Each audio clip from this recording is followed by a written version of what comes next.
Hey, this is your girl Coach T coming at you with another video. Man, I just want to spread some motivation and inspiration to those of you who still are blessed enough to have your grandparents in your life or your parents in your life.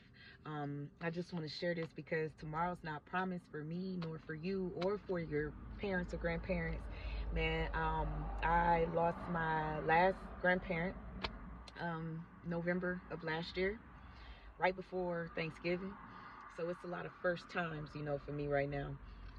First Thanksgiving, and she took holidays to the extreme. All right, cooking full spreads every year and traveling to see me and her and the grandbabies, and then my birthday is in April, and so is hers. She usually try to call me by 12 midnight to be the first one to wish me a happy birthday. Well, no longer, and man, I call myself playing a voicemail that she gave me last year. I played it this year where she was wishing me happy birthday because that's what's kind of helping me. But if you're still blessed enough to have your parents or grandparents in your life, I want to share with you some signs that you want to pay attention to. Not saying that this will happen to you, but it very well could. Some of the signs that both my grandmother and my great grandmother were given, I didn't pay attention to at the time, or maybe I refuse to accept that this could be the end. So I want to share with you what I have learned in hopes that if you see any of these signs, you will go to God about it, pray, ask Him to show you, or if you got unforgiveness or something, you haven't been talking to them for a while, man, it's okay to forgive, love.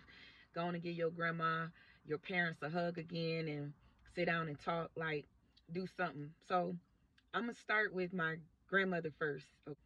She started letting go toward the end of her life of things that she had held on to for years. And I'm talking about situations that she realized she couldn't change, or like for instance, there was certain family members she kept trying to pull into the light. She kept trying to make them see the bigger picture. She kept, saving them and wanting them to do better and stay by them to make sure that they're doing better. But there was so many years of her life wasted of her caring for other people that she kind of forgot to care for herself.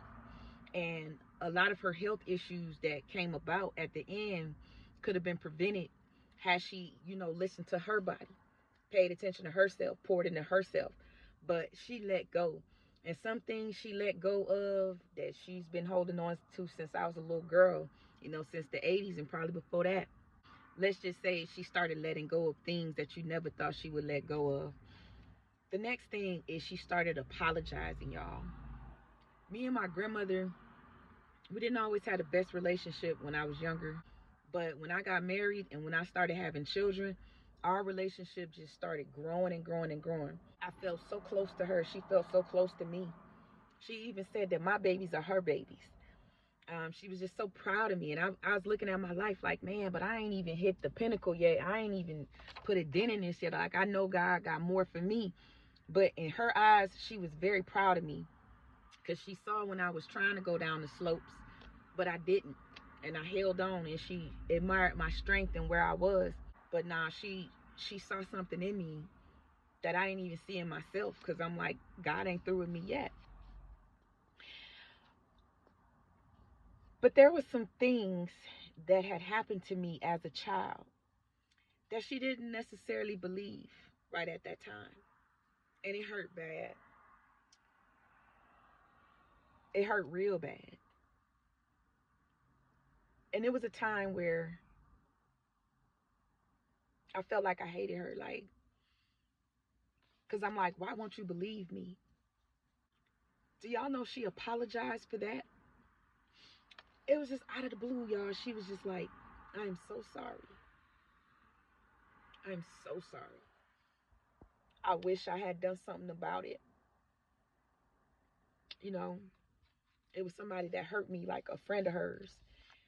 Um, and that person had passed on, so she couldn't even correct that. But she apologized to me. And I'm gonna tell y'all, my granny, she wasn't the type to just quickly apologize, especially back in the day. But this was something where she felt like she needed to. And I couldn't understand. I told her, I was like, Ma, it's okay. It's, you know what I'm saying? It was years ago. It was back in the 90s when this happened. So if your loved one is apologizing to you, pay attention to that. Don't just be so quick to brush it under the rug. Maybe that's their chance of getting right with God or getting things off their chest or coming to terms with how your feelings felt. And maybe that's the best they can do is apologize.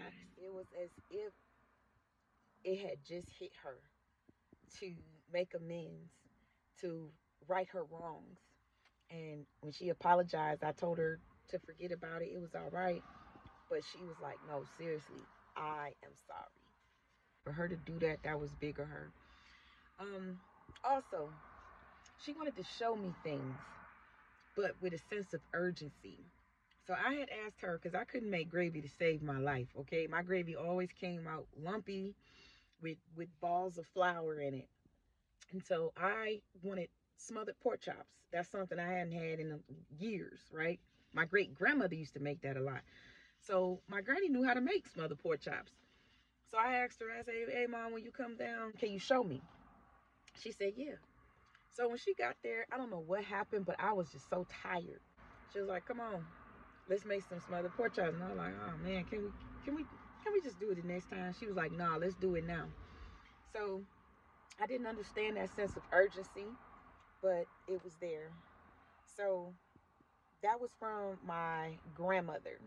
Um, if you see your grandparent or loved one starting to let go of things that you never thought they would have, if they start apologizing out of the blue and it's heartfelt, or maybe it's the best that they could get out at the time, and if they start wanting to show you things and move with a sense of urgency, wanting to spend more quality time with you, pay attention to that.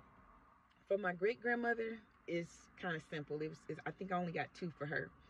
She would tell me flat out, like, I'm not gonna be here forever, to like, I'm not gonna be here much longer. And I refused to accept that because my great grandmother, at the time, I was a little child. Um, well, I was a teenager when she passed, but I was not ready to accept that because she was my everything. And then I asked her, I was like, how you know that? You know, we serve a big God. If God wanted you gone, you'd be gone. But she looked at me and she said, I know my body. When she said that, it sent chills through my body because it's like, this woman sounds like she knows what she's talking about. So pay attention to that. Her food started changing. My great grandmother could cook anything down, and it was always well seasoned. But I noticed that her food started changing.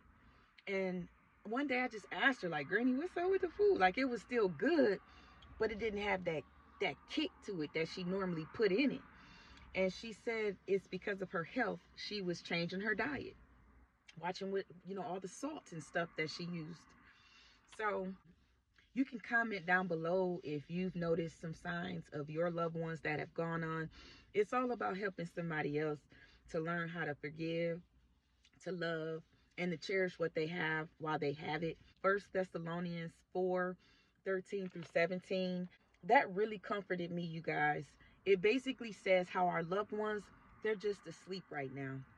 And for those who believe in the Lord, when Jesus comes back, when God comes back, okay, we the ones that are asleep are going to get called first. They're going to be caught up in the cloud with the Lord. Then those that are still here, we're going to meet them as well, okay? And then y'all know where we going after that. So it's a beautiful thing to know and to have it in my mind that my loved one is just asleep right now, and that we're all going to meet up one day at the appointed time. Anyway, 1 Thessalonians 4:13-17, y'all. Make sure y'all check that out if you're having a hard time, accepting the fact that you're not going to be able to call them anymore, hug on them anymore at this point in time. If you just need some comfort, I don't want you to be the one holding on to regret should your loved one leave before you and are crying and sorrowful. I want you to be able to celebrate their life while they were here when it's their time to go. Call your loved one, check up on grandma, check up on grandpa, check up on mom and dad, because you never know when it's going to be over.